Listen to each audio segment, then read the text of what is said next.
Psaume 48. Sion, montagne de Dieu. Il est grand le Seigneur, hautement loué. La ville de notre Dieu, sa sainte montagne, altière et belle, joie de toute la terre. La montagne de Sion, c'est le pôle du monde, la cité du grand roi. Dieu s'élève en ses palais, vraie citadelle. Voici que des rois étaient ligués, ils avançaient tous ensemble. Ils l'ont vu et soudain stupéfaits, pris de panique, ils ont fui. Et voilà, d'un tremblement les saisit, douleur de femmes qui accouchent, un vent qui souffle du désert a brisé les vaisseaux de Tarsis.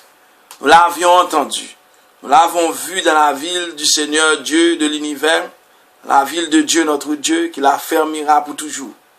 Dieu, nous revivons ton amour au milieu de ton temple, ta louange comme ton nom ouvre l'étendue de la terre, ta main droite qui donne la victoire réjouit la montagne de Sion, les villes de Juda exultent devant tes jugements.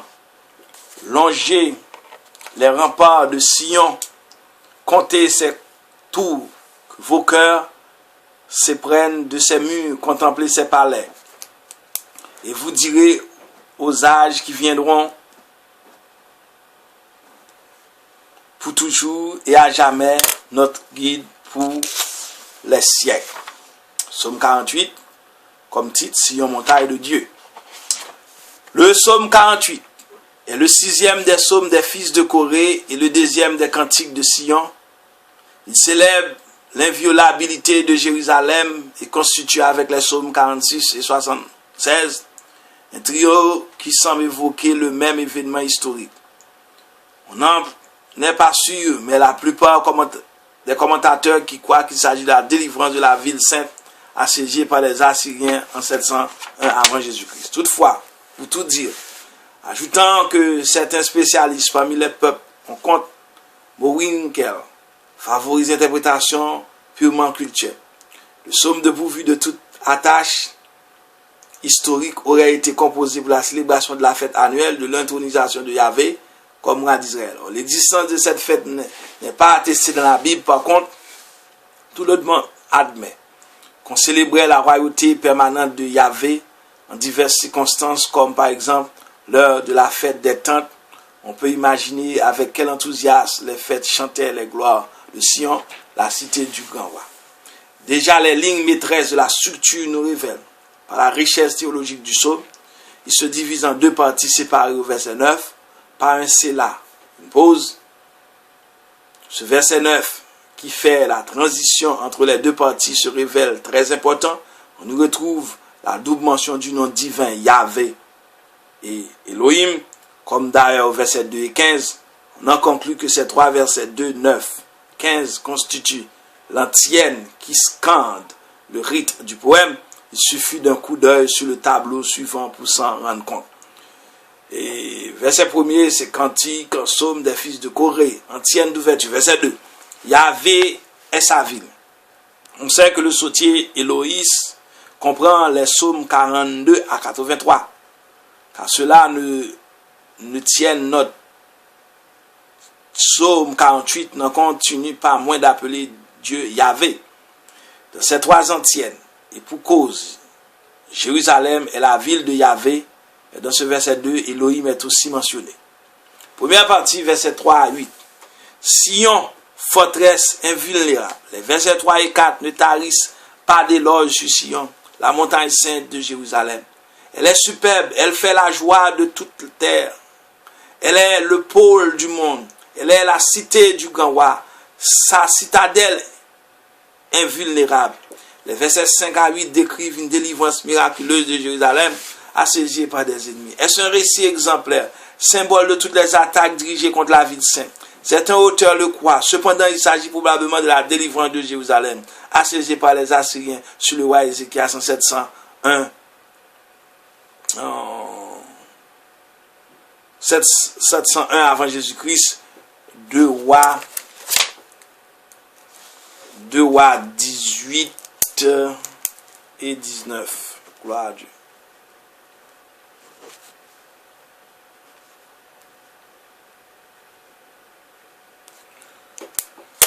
Ok, on reprend. Sion, forteresse invulnérable.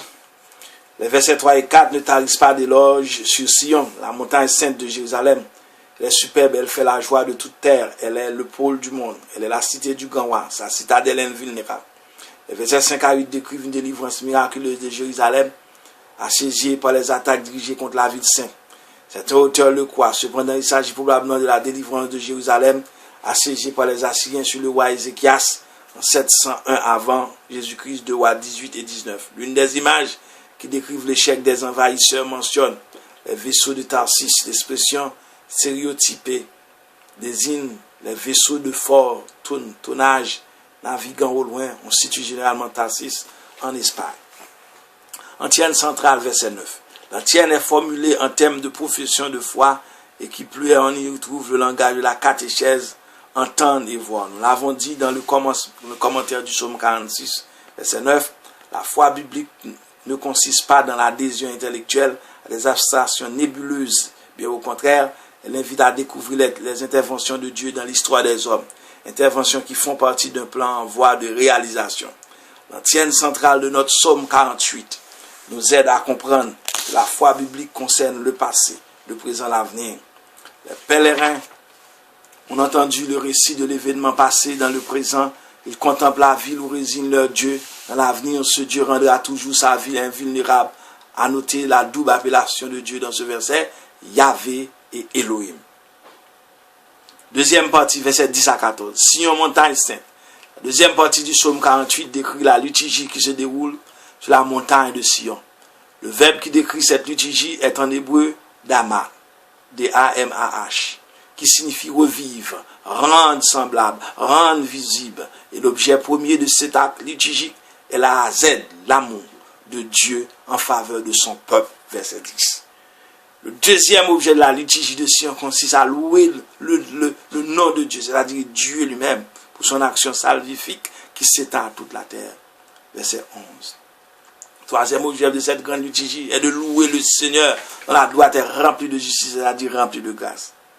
Le quatrième objet de la liturgie de Sion est de se réjouir des jugements du Seigneur pour le triomphe de la justice, verset 12. Quant au verset 13 et 14, il dérive une progression liturgique alentour de Sion.